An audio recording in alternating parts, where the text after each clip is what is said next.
and Navy departments present December 7th.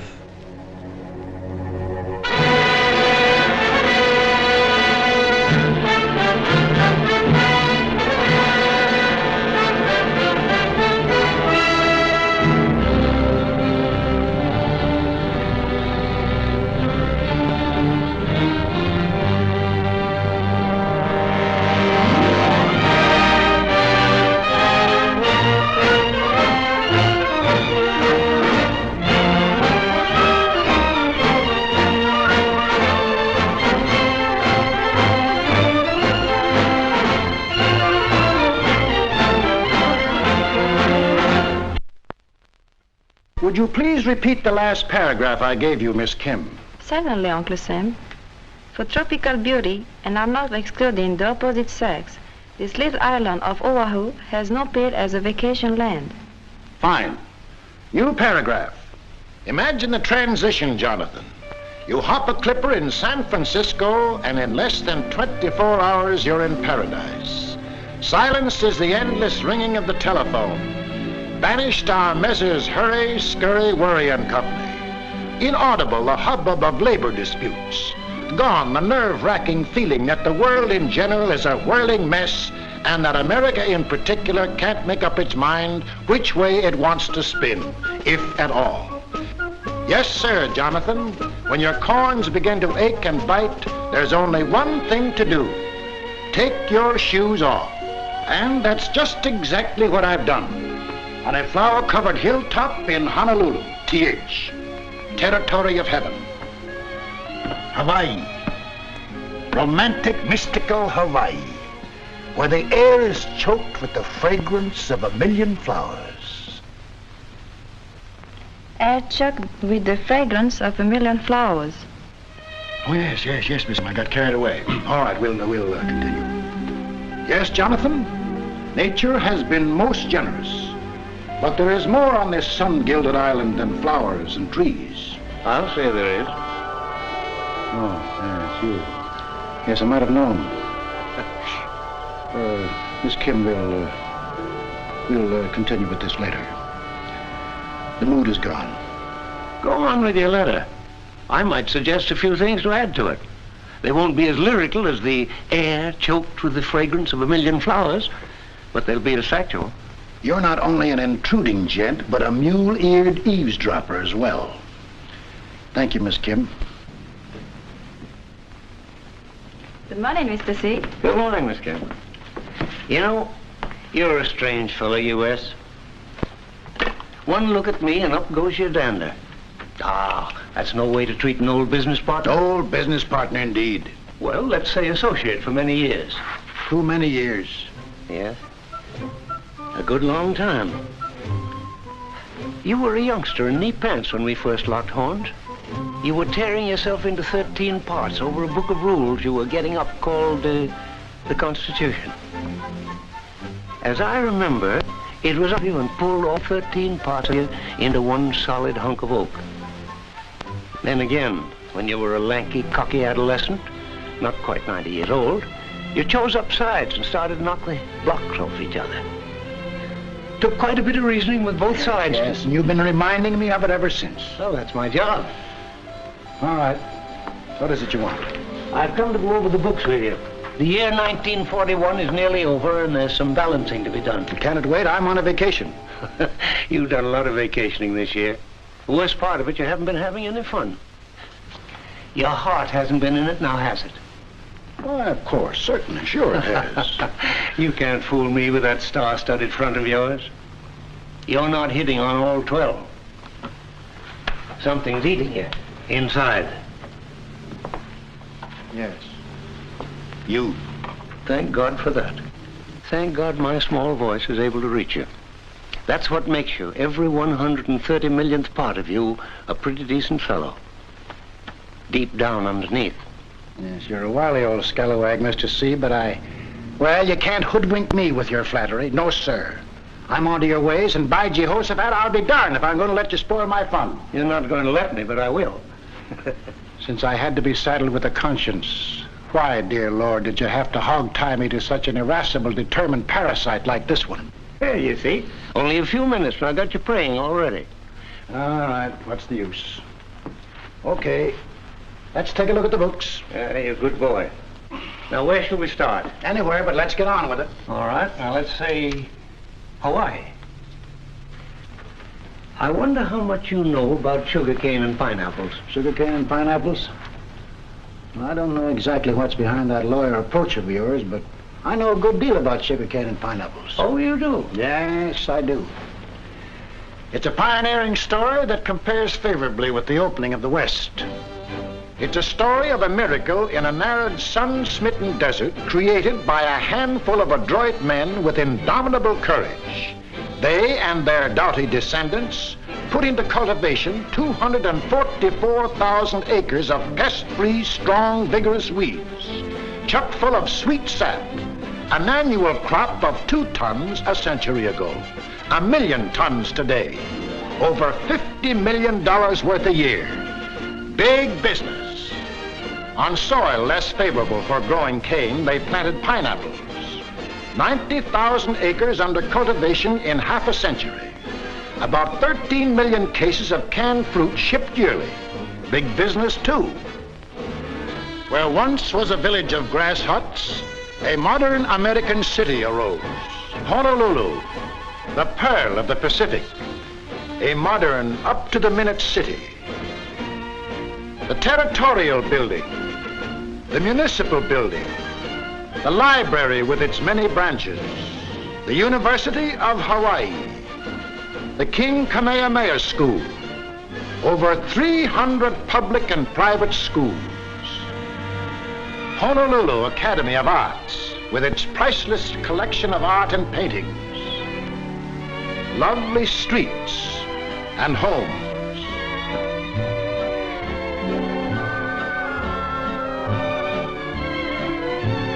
Beautiful houses of worship representing all denominations.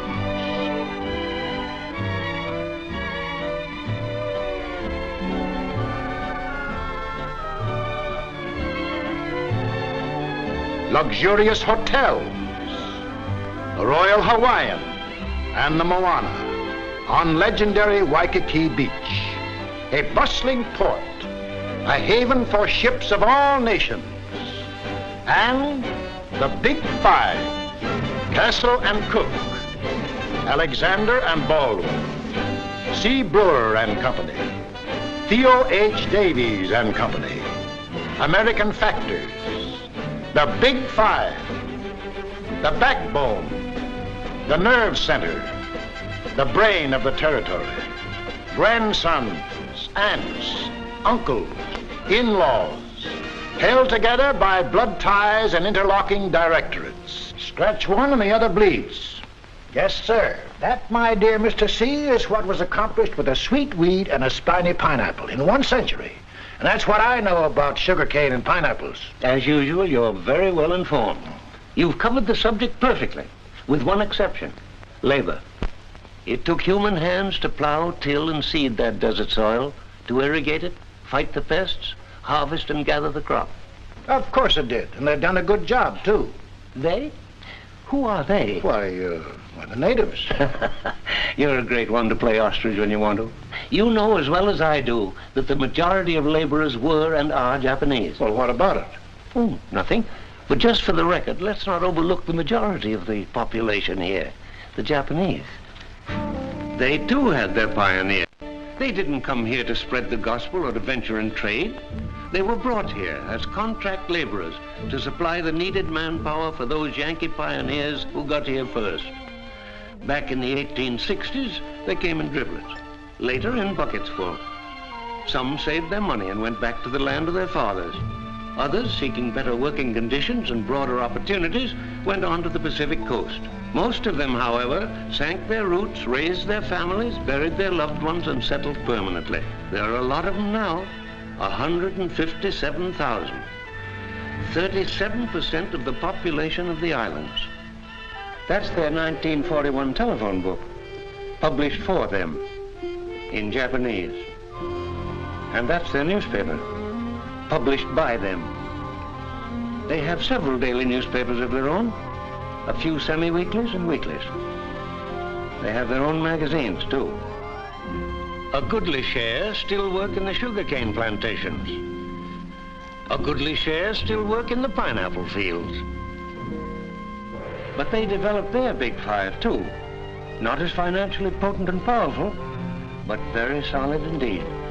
Inch by inch, their sons, grandsons, uncles, aunts, cousins began to penetrate into the industrial life of the island. And all the time, their numbers were growing. Merchants, fishermen, storekeepers, doctors, manufacturers, dentists, servants, truck farmers, nurses, ad infinitum. Yep, there are a lot of them.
Yep, there are a lot of them. 157,000. And about 120,000 are full-fledged American citizens. Don't forget that. Conduct themselves accordingly. Listen to what Dr. Shunzo Sakamaki, chairman of the Oahu Citizens Committee for Home Defense, had to say at a patriotic rally. We are not assembled here this evening to put on an act or a show. We want to carry our full share of the burden of national defense. We are here to repledge, one with another, our unreserved loyalty to the United States of America. This we do freely, gladly, proudly. There are those who question our sincerity, who doubt our loyalty. But if they would only pause and reflect, they would realize that there is no justification for such an attitude. After all, we were born here. Our homes, our friends, our livelihood, our future are all deeply bound up with this native land of ours. We realize how fortunate we are to be living in this of all the lands of the earth, and we cherish our heritage as Americans. These are not mere words spoken for effect, with tongue in cheek. And we wish to add in unmistakable language that if and when war comes, no matter with what other country, we will give our lives, if necessary, in defense of those democratic principles for which other Americans have lived and fought and died.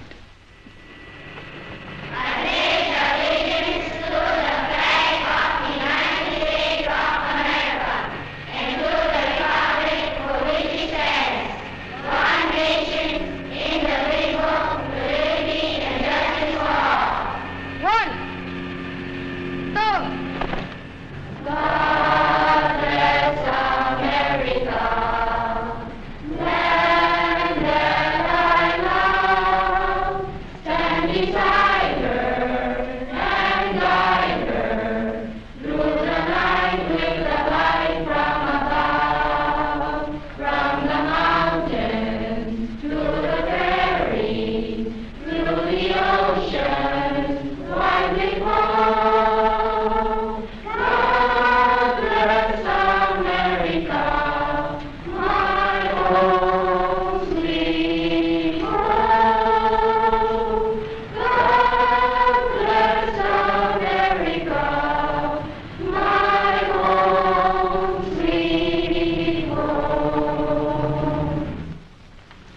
reckon a spirit as exists in any New England community, by gobs. A hyphenated spirit. Yes, they express their loyalty and no doubt are loyal. They send their children to American public schools where they pledge allegiance to the flag and sing patriotic American songs. But they also send them to their own language schools, 175 of them, where they're taught Japanese loyalties, culture, and morals. 日本の3つの主な都会は何ですか？東京と大阪と横浜です。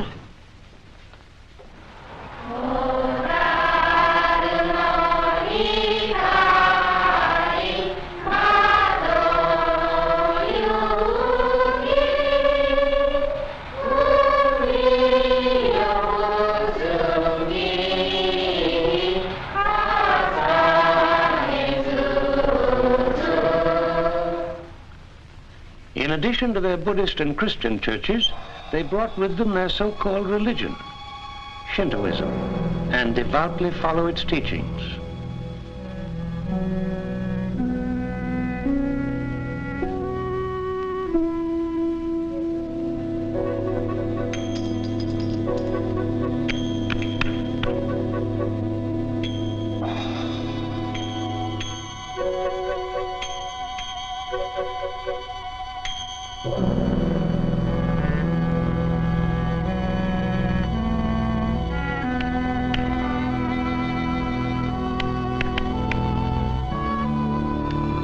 Pardon me, sir. Would you please tell us whom you recognize as a supreme being, as deity? In Shintoism, we worship the first Japanese emperor, whose creation started the world of mankind. Doesn't that imply worship of his descendants, the present son of heaven, Emperor Hirohito? He is the mortal image of our immortal deity. Do you mind telling us what are some of the basic precepts of your religion? Not at all. Shintoism embraces many doctrines. It preaches honor of the ancestors, thereby keeping alive the fires of nationalism and preserving a racial and social bond with the unbroken and divinely descended imperial dynasty. To be a Shintoist is to be a Japanese. This is not, nor can it be, a matter of choice. It is a duty. And they obey their duty. You're forgetting the guaranteeing freedom of religion. Is it an infringement of those rights to prohibit American citizens from worshiping the head of a foreign government? What, I ask you, my liberty-loving friend, would Tokyo think if the emperor's subjects openly worship George Washington as a god? Are you implying that all these people are disloyal Americans? Oh, no, indeed not. I wouldn't, nor would anyone undertake to separate the loyal from the disloyal. I'm only presenting the fact. Or enact what is commonly known as the Japanese Exclusion Act, there were about 66,000 American-born Japanese here. In that same year, Japan passed a law giving these 66,000 Americans the right to expatriate themselves from Japan. Yet up to 1933, only about 5,500 did. True, the expatriation procedure was made complicated and cumbersome by the Japanese government. Nevertheless, in that same period, between 1924 and 1933, 39,000 children were born to Japanese parents in Hawaii. But 17,800 of the parents went to the Japanese consulate here and registered their 2-week-old sons and daughters so that they wouldn't lose their Japanese citizenship. If that's Americanism, it's very hyphenated. All right. So there are many Japanese here, and they have their language schools and Shinto temples, and many are hyphenated and some perhaps disloyal. But don't go getting the impression that I'm entirely unaware of their presence here. My police forces, federal and local, are constantly vigilant, and backing them up is the largest naval fortress in the world. As long as the American flag flies over these bastions of military strength, no one need sleep uneasily. And let me remind you, it's a bastion I'm very proud of, just in case you've forgotten. I haven't forgotten, but neither have the Japanese. Ah, there you go again. No, this time I mean the Japanese imperial government, through its consulate general and his 250 vice consuls. the Japanese consulate, diplomatically protected by the flag of the rising sun.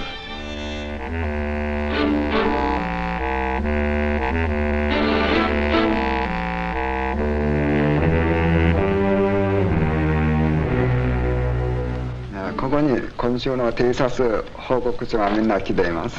本当に珍しいものです。ポールハーバーのすぐそばには書道畑があって、まだそのそばには日本人のうちがいくつかあるそうです。そうか、聞かせてくれ。月曜日には帝国の一番大きい航空母艦が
結構。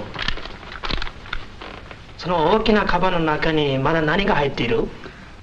ここには写真誌が撮ったいろいろな写真と、まだその他にも報告書がみんな含んでいます。それは結構。ちょっと見せてくれ。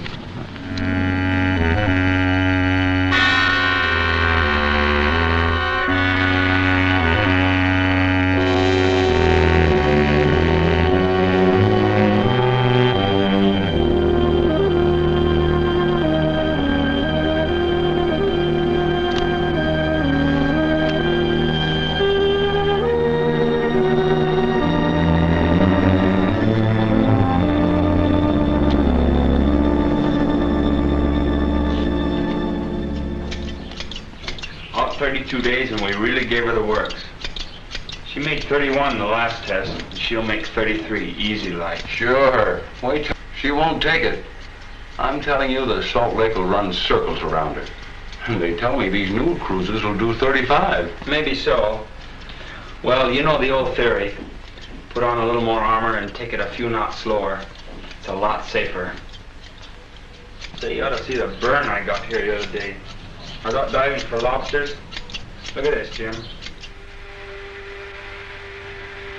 Snap into it, will you, baby? I'm in a hurry. What's the rush, Mike? Got a date? Yeah, a date with a sergeant. Sentry detail at the other end of the island. We're laying in a new landing field. You'll see it. It's over 9,000 feet long.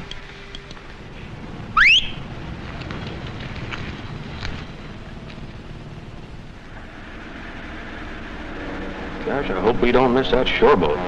Oh, we'll make it all right. We always have. Hey, there goes one of those new Army bombers. That crate's got plenty of firepower. Yeah, in the nose. A guy from Hickam told me that last week in a test they sicked a pursuit on her. Her tail's as blind as a bat.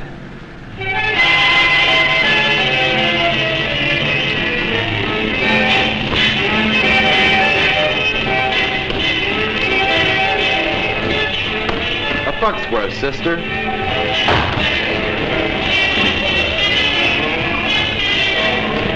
Let's go, cutie pie.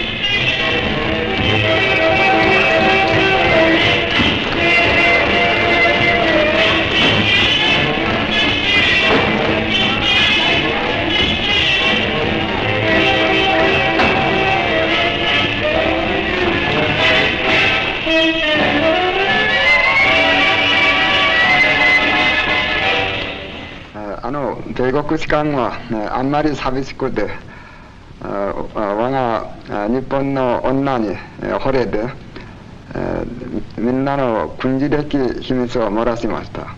ここに、その女から来たヒッコンフィールドに関する詳しい報告があります。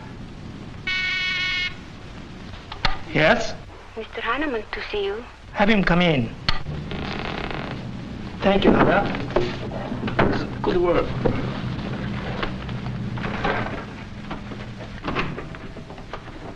Morning, Herr Heinemann. Howdy, gentlemen. You seem in very good spirits today. Not really. Of course I am. Haven't you seen the papers? An American destroyer was sunk in the North Atlantic by one of our submarines. My office can take credit for that. The information was picked up right here in Honolulu by one of my best men. About 10 o'clock, the phone rang. Long distance. And guess who? Brown. Well, he didn't say so in so many words, but we've got a little code fixed up.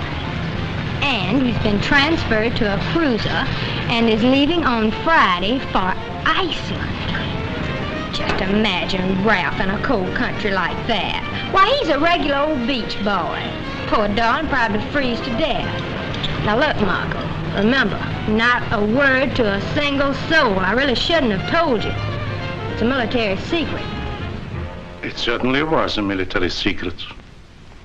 Unfortunately, we didn't get the cruiser. But we did get one of the destroyers. My congratulations. You owe me more than congratulations. So? Surely you are not forgetting the fine work we are doing, telling the world what incompetent, stupid little children of the Orient you Japanese are. Loner, you've been playing too much around with the officers lately. Stop it. They're too smart for you. Tell your stories elsewhere. Goodie shops, card games, civilian workers. Talk to the public. Yes, Carl. And then this officer told me, he came through here on the Coolidge on his way back, that he'd give our Navy just about 6 weeks to wipe the Japs off the sea. He said the reason they're so secret about that Navy of theirs is that it's no good and they know it. All built of scrap metal we didn't want anymore anyway. I guess our experts know what a pile of junk it is. A friend of mine knows a Marine just back from China. Says the Japs never will make good pilots. You just have to have a flair for flying, I guess, and they ain't got it. This insurance fella, he's been in Tokyo for more than 7 years. Saw lots of their planes flying over Tokyo. Slow, he says, sure weren't anything like ours. A newspaper fellow who's been in Tokyo said their ships are just a lot of junk. Why, he says some of them just roll over and sink the first time their guns go off. And those Americans swallow it as easily as they do their indigestible popcorn. Well, Kita, I have something highly confidential to discuss with you. Certainly. Excuse us, Ada. Good morning.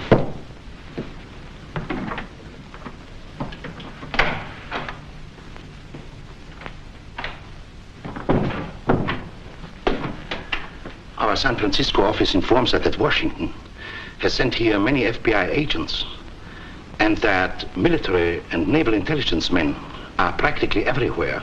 So they are? Worried? No, not very.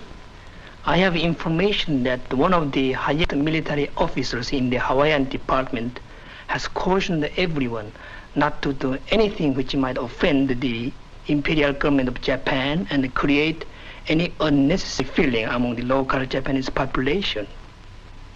No action will be taken. And no action has been taken. How do you know all this? It's no secret. The Army and Navy have been aware of the Japanese spy activities for years. They even have a little black book, a grab list, of all suspicious persons, if and when trouble starts. Why isn't something being done about it before trouble starts? I was going to ask you that, but I'll tell you.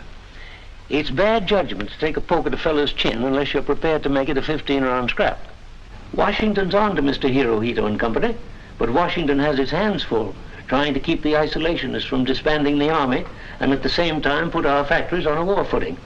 So it's just a case of letting the Japanese push us around until you, every 130 millionth part of you, provides Mr. Roosevelt, Mr. Stimson, Mr. Hull, and Mr. Knox with good-sized clubs to back up their words with action. That's the kind of talk that's liable to get us into war. Why, That warmongering, eh? As I've said many times, you're a strange fellow, U.S. You want peace, but you want it the easy way. You want to go on leading your way of life, but you don't want to fight for it. And if anyone suggests doing something about it, he's called a warmonger. Watch out, U.S. Someday one of these incompetent, stupid little children of the Orient will choose you. And when they get ready to square off, they won't worry about offending you. They'll pick their time and their method.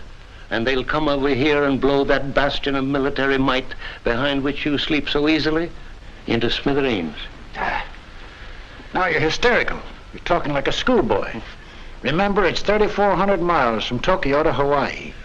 Oh, they may get cocky and try and pull a fast one in the Philippines, or they might even be crazy enough to grapple with the British in Singapore. But it can't happen here. If their spies have been as active as you claim they have, there's one thing they surely must have found out, that Pearl Harbor, Hickam, Schofield, Wheeler, Shafter, all adds up to 2 words: stay away. And they will. Well, they may. In the meantime, no matter the hour, no matter the place, there's an ear to hear and an eye to observe. Patiently, bit by bit, information is collected.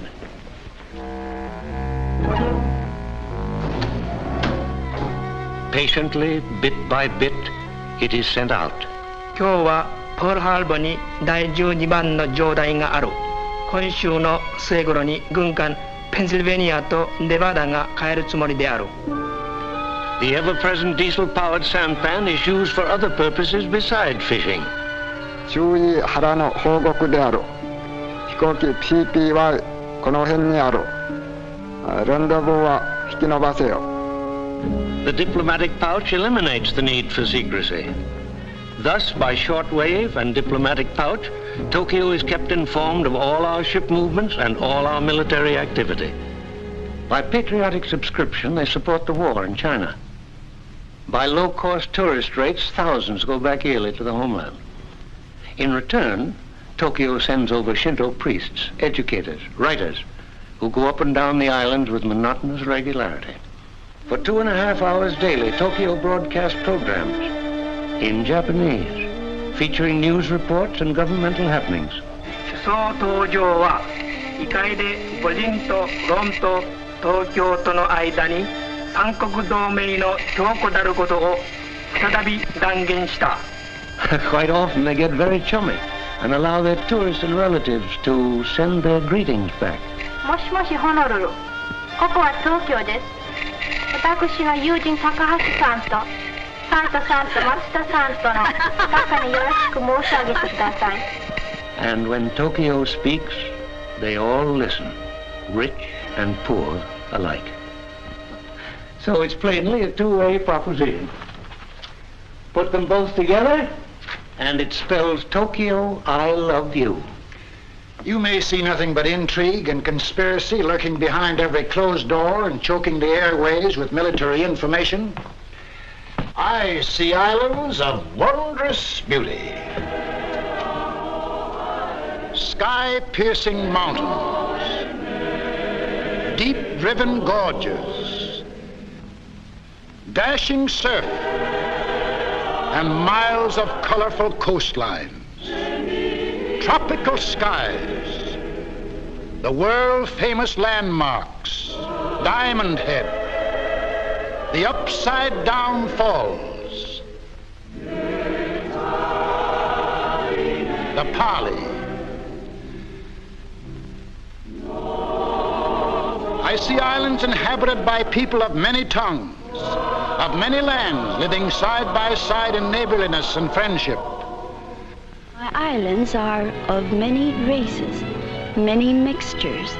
The total population is 423,000. There are 7,000 of us. I am Korean. Portuguese, 8,000. Chinese, 29,000. Filipinos, 53,000. Hawaiian and Part Hawaiian, 66,000. Caucasian, 103,000. Japanese, 157,000. A melting pot, yes, but one in which everything literally melts.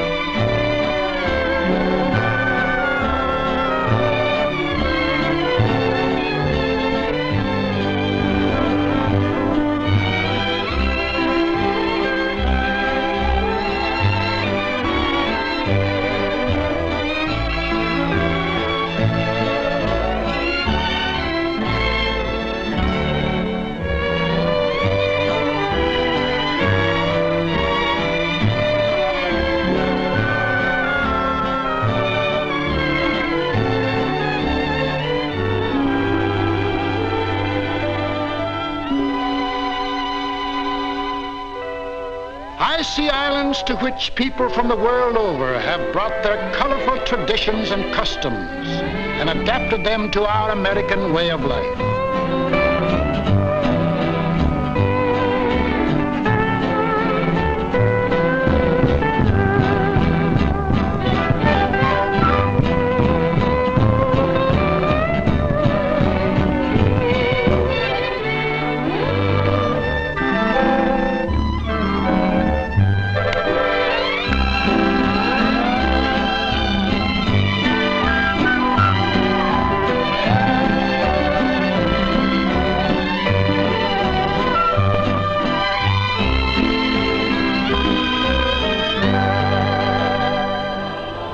Islands which say aloha to thousands of vacation-bent tourists yearly.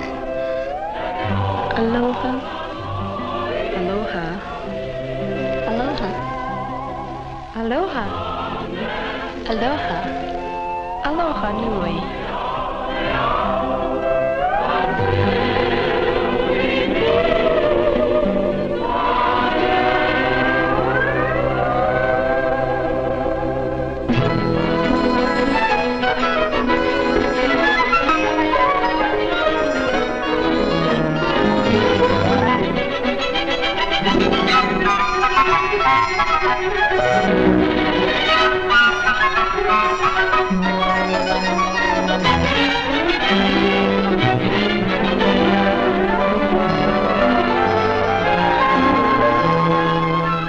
Islands once ruled by the great King Kamehameha, and over which now in dignified splendor flies the flag of the United States.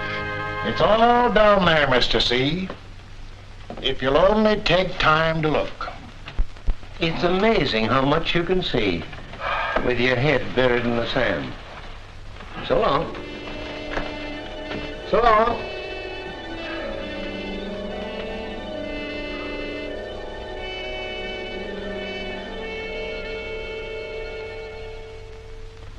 Sleeping peacefully, Uncle Sam? No problems? No worries? Everything in order, eh? Go away, Mr. C. I'm tired. I'm tired, too. The whole world is tired. Why must you plague me so? I'm tired.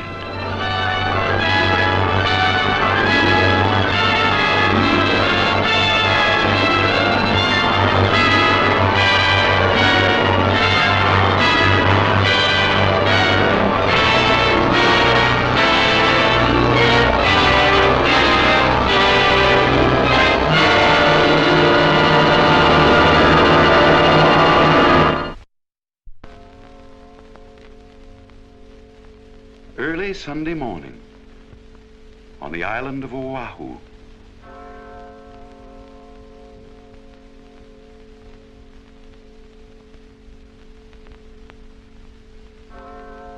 On a hilltop, Uncle Sam lay fast asleep, warned of the fire that was licking across the oceans from without, warned of the dangers that were threatening from within, tired from wrangling with his conscience and fatigued after a long, dark night full of disturbing events, as indeed the year 1941 was. He slept in the early Sabbath calm. Safe and secure behind its military and naval ramparts, the city of Honolulu, like many another unsuspecting American community, was also asleep. At all the Army and Navy establishments on the island, after repeated warnings from the War and Navy departments, a #1 alert had secretly been in effect for 11 days. This alert provided suitable defense against possible acts of sabotage and uprisings within the island itself, but made no provision against attack or invasion. At Hickam Field, the Army's bomber base, precautions were taken to safeguard the equipment against sabotage. Hence, on this Sunday morning, the planes were concentrated in hangars or lined up row by row on the open field. Immediately adjacent to Hickam Field is Pearl Harbor, the Navy's $100 million fist. Here, on this morning of a tragic day of reckoning, capital ships, heavy and light cruisers, lay at anchor. At anchor, too, lay several destroyers, tenders, minesweepers, and repair ships, 86 vessels in all. By 7 o'clock, the city began to stir. For the most part, the atmosphere was serene and quiet. At Hickam Field, ground crews were at work. On a dock in Pearl Harbor, a few bluejackets idled away a few minutes. At Kaneohe, a field mass was being held. Shipmates, today is the third Sunday of Advent, the 7th of December, which means that Christmas is not far ahead. I don't have to remind you fellows that the old Lurleen is about to shove off, carrying Christmas gifts and letters to the home side. Why not buy them a few presents? You might get Mother a Pikaki lei, or little sister a hula skirt. I think they'd rather have something from little Johnny out here in Hawaii. This is the time when you're going to be missed. So send them a present for Christmas. But that letter is so important, however. Don't put that off. A few minutes past 7, an incident occurred at a temporary Army aircraft warning station. This station, as indeed the entire aircraft warning system, had officially closed at 7, but Private Joseph L. Lockhart, who had been receiving training here, was granted permission to remain at the station. While listening, he discovered something coming over the detector that alarmed him. He listened intently. Then, certain of his findings, he called the Central Information Center. An inexperienced lieutenant answered the phone. Excuse me, sir, this is Private Lockhart. I believe a large flight of planes are approaching slightly east of north of Oahu at a distance of about 130 miles. Must be our own. We're expecting some B-17s from the mainland. Thank you, sir. This incident, were it acted upon, would have given our forces brief but precious time for defense action, and may have considerably affected the events of this fateful day. Regrettably, Private Lockhart's warning went unheeded. It was 7:50 a.m. by the clock on the Aloha Tower when the drone of planes was faintly heard.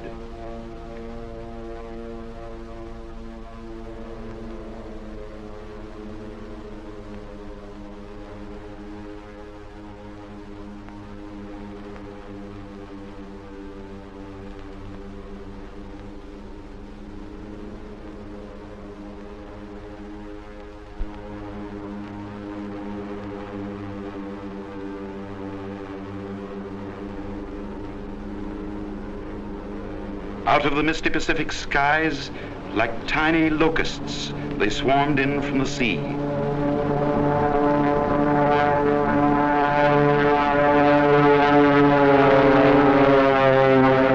From the south.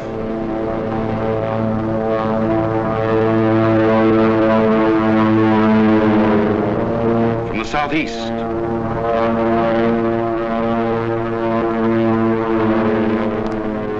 From the north.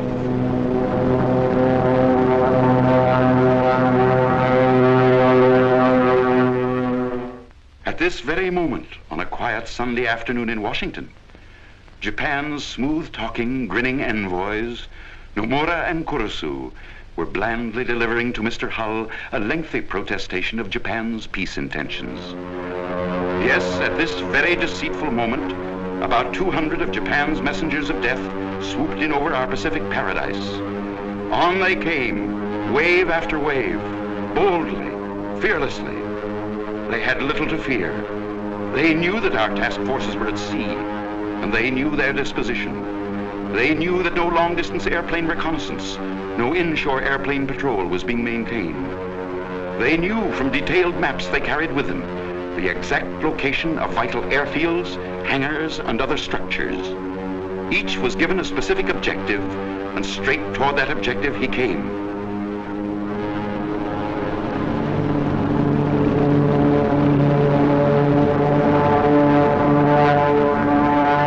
Over the Koolau Range,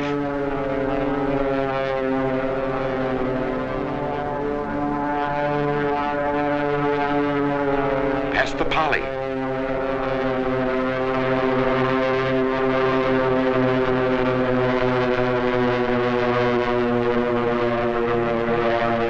past Diamond Head,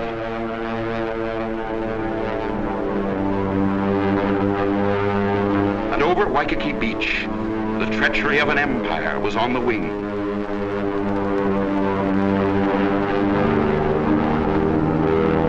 Planned for months with brilliant cunning, favored by our lack of readiness, with the sky and sea all their own, at 7:55 a.m., hell broke loose. Man-made hell, made in Japan.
Battle station. God bless you.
All hands abandon ship.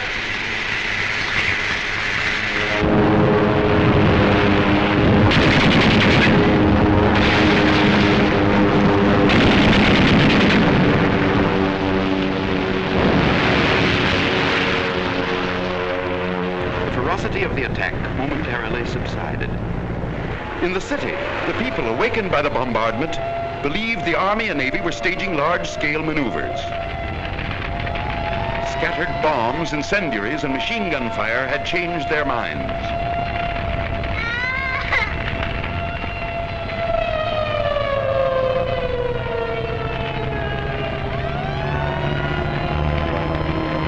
One gentleman, when interviewed by a reporter, was stubborn and refused to change his mind. I don't think it is an attack by Japan. But you must have seen the Japanese planes. No, I did not. What about the bombing and gunfire? I thought the Army and Navy were having maneuvers. Look, Mr. Kita, you know that I know that you know that this is an attack by Japan. I have nothing to say. And judging by the smoke pouring out of your chimney, there'll be nothing left to show. I have nothing to say. The second phase of the attack began.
By 9:45, the attack was over.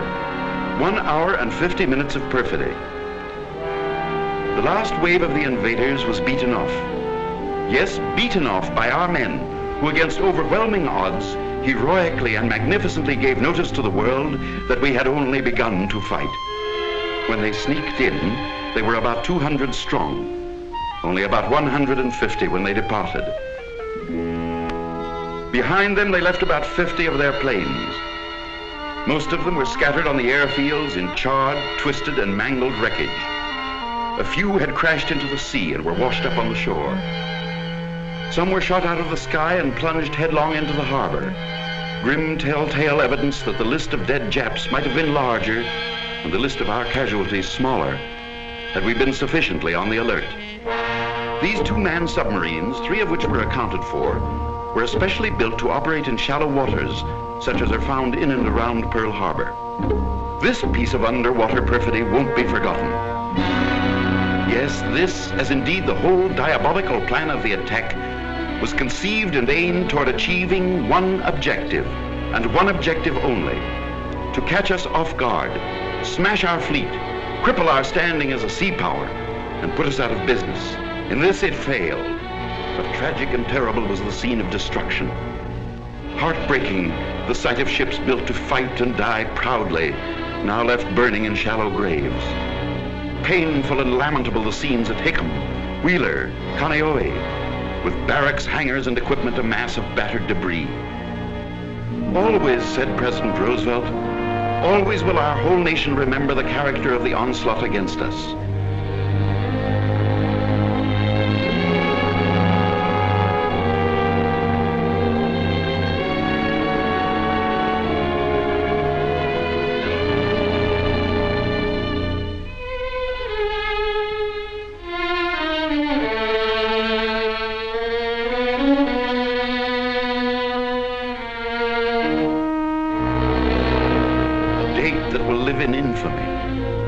For all history to read in amazement, in sorrow, in horror and disgust. Those also were President Roosevelt's words. Horror and disgust, amazement and sorrow.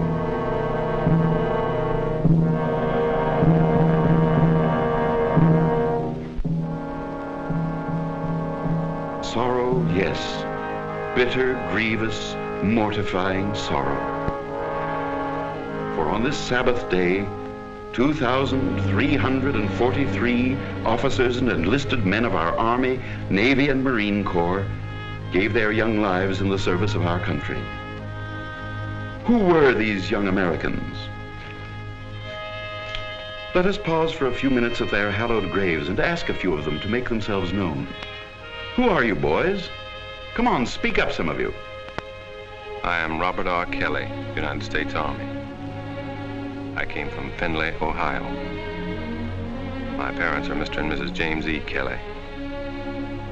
I am Alfred Aaron Rosenthal, United States Navy. I lived in Brooklyn, New York. My parents are Mr. and Mrs. Henry L. Rosenthal. I am Theodore Stephen Zabel, United States Marine Corps.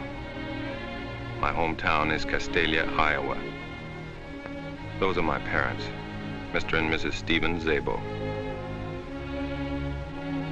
I am Moses Anderson Allen, United States Navy. I lived on a farm in Cove, North Carolina. My mother is Mrs. Addie Allen. I am James Webster Late, United States Navy. I'm from Huntington Park, California. My folks are Mr. and Mrs. William J. Late. I am Antonio S. Tafoya, United States Army. I live just outside of Albuquerque, New Mexico. My father and mother are Mr. and Mrs. Jesus A. Tafoya. I am Lieutenant William R. Schick, United States Army Medical Corps. My home was Chicago, Illinois. My parents are Mr. and Mrs. William H. Schick. My wife's name is Lois. You have a baby now, Lieutenant. He was born 3 months after Pearl Harbor. He's named after you, Billy. And you may be pleased to know he was born on your birthday. Oh, that's swell. Thanks. But tell me one thing, Lieutenant. How does it happen that all of you sound and talk alike? We are all alike. We're all Americans.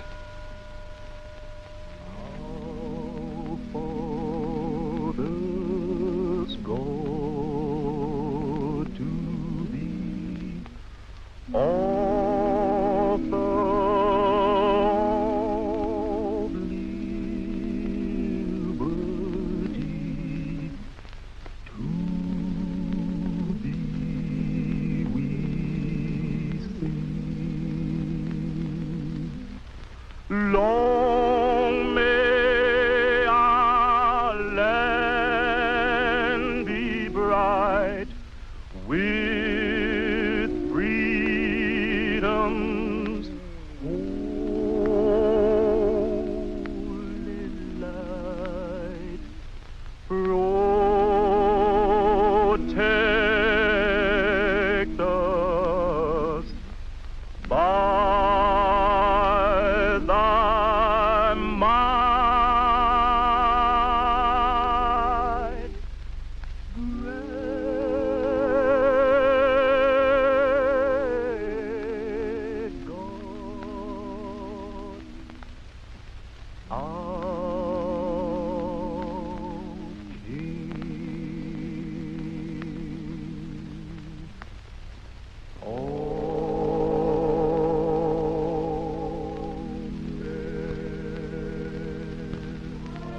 Tokyo is calling Nagasaki.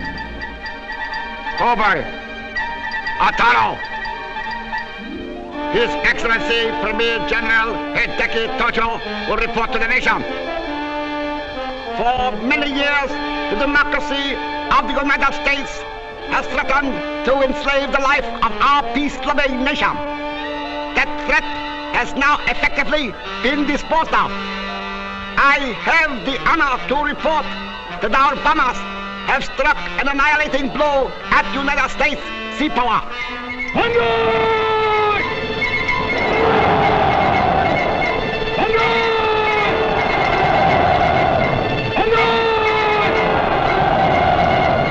Here are the facts. Almost immediately, the crowing began. Let's listen to the facts. The battleship Arizona sunk and lost. Regrettably, that's correct, Mr. Tojo. The aircraft carrier Enterprise capsized and lost. Incorrect.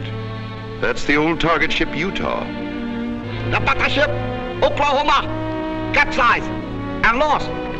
Capsized, but not lost. Plans are underway for righting her. The battleships California, Nevada, and West Virginia permanently damaged beyond repair. Temporarily damaged. But just a minute, Mr. Tojo. Before you go any further with your facts, meet Captain H.N. Wallen of our Navy. He is the Bureau of Ships expert on salvage and repair. Together with hundreds of civilian technicians, machinists, welders, mechanics, engineers, many of whom were recruited from the mainland and working in complete harmony with Navy personnel, he began a 24-hour, around-the-clock job of salvage and repair that will stand forever as one of the great achievements in maritime history.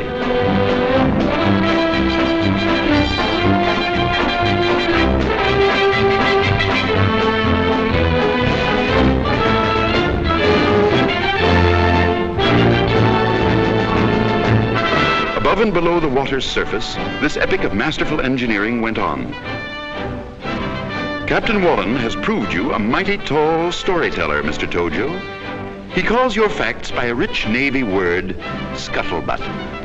And from the very moment the attack was over, he set out to scuttle your kind of scuttlebutt.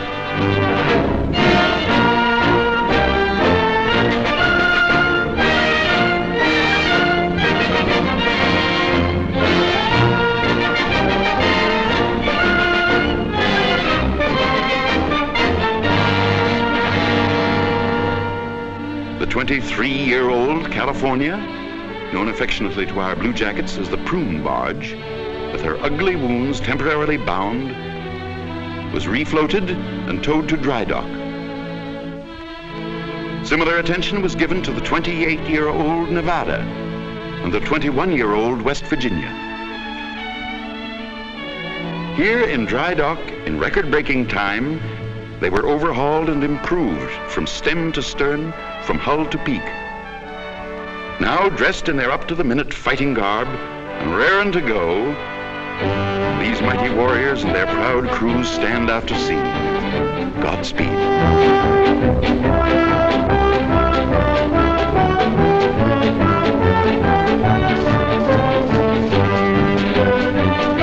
But wait a minute. Who is this saucy little gal, Captain Wallen? By George, it looks like the... Yes, it is. The mine layer, Oglala. A 4,000-ton surprise package. Given up and reported as lost, this former Fall River Line passenger ship was righted and refloated. Taken to dry dock, this small, dauntless craft was refitted and repaired. Now, spankin' new, this veteran of World War I again takes up her battle station.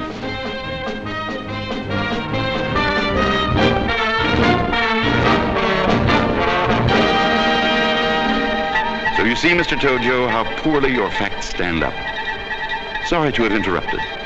That which is left of the Pacific Fleet is now in the southerly flight, seeking shelter in the Panama Canal. Before you were lying. Now you're fishing. All shipping lanes between the United States mainland and Hawaii are blockaded. And now you're wishing. No phantom ships these, Mr. Tojo, but a huge convoy from the mainland. 36 ships. Quite a number for blockade runners. And they're loaded to the gunwales with reinforcements and supplies. And here's a tip, Mr. Tojo. More of these convoys are on the way. Yes, convoy after convoy. Men in ever-increasing number. Supplies in ever-increasing quantity. For thanks to Washington's far-sighted program, we did manage before December 7th, despite many internal difficulties and disagreements, to build up the strength of our armed forces and start our factories humming. So that today, behind a heavy curtain of military censorship, Hawaii stands the greatest military and naval fortress in the world. Yes, virtually overnight, the island scene changed. War had come to America's tropical suburb, the Axis brand of war, a stab in the back on Sunday morning. The din of the last bomb had barely faded when Governor Poindexter proclaimed martial law for the civilian population. What kind of garrison material did these people make? Here is their vivid answer to Japan's sneak punch. Oahu's Civilian Defense Committee, 4,000 men and women, organized and trained before the 7th and working in cooperation with military and Red Cross officials, this civilian army and its neighbors went to war. Windows were taped in order to reduce the dangers from flying glass. Vital installations were camouflaged and protected by sandbags and barbed wire. Barbed wire, mountains of it, strung along every foot of Oahu's colorful coasts, strung across its highways,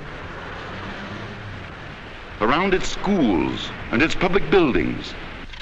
Yes, war had come to the people in our island paradise, and the people dug in. Everywhere the earth was tunneled to provide shelter from shrapnel and strafing. Public squares, parks, and playgrounds were uprooted. Sturdy concrete shelters were built and distributed throughout the city. An efficient air raid warning system was put into operation, and for the first time in history, American school children were brought face to face with the grim reality of war.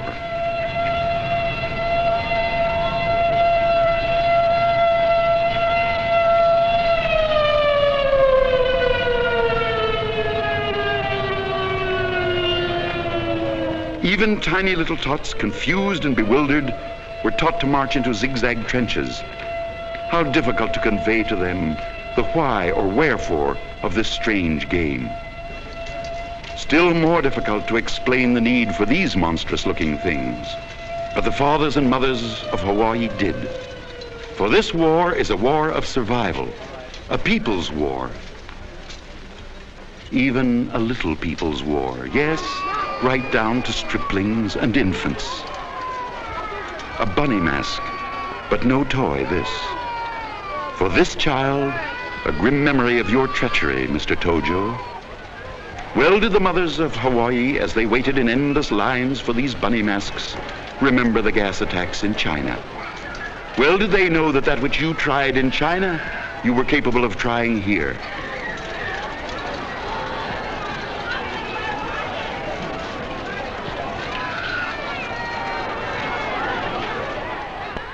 But Hawaii is prepared now, even against this possibility. Everyone has a rubber gas mask and carries it with him. From children as they go to and from school, to grown-ups, civilian and military alike. The people of Hawaii needed no pep talks on the value of rubber. This pile collected by them unmistakably proves that. Yes, all the people pitched in. The Japanese, too. They volunteered in great numbers as blood donors.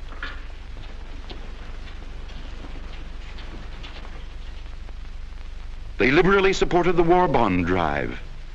And everywhere, this scene was commonplace. $25 war bond. Name? お名前は? Kanae Kajiwara. K-A-J-I-W-A-R-A.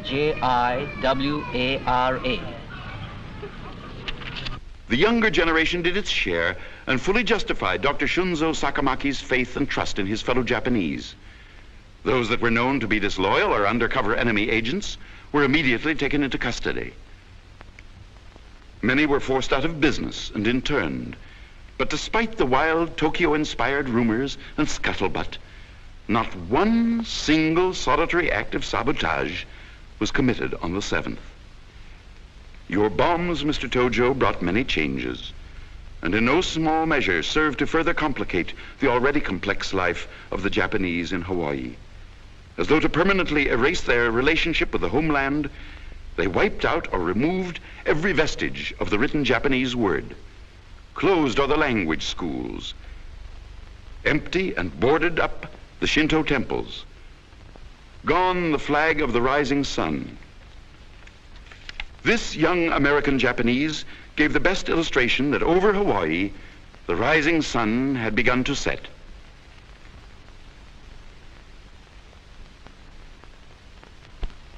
Thus, war came to Hawaii, USA.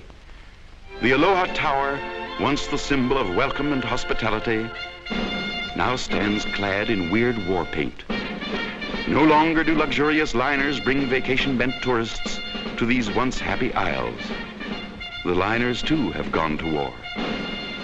No longer is Waikiki Beach the sun-kissed playground of the Pacific. Barbed wire has changed its face, too. Now, at twilight, the city streets are empty and deserted.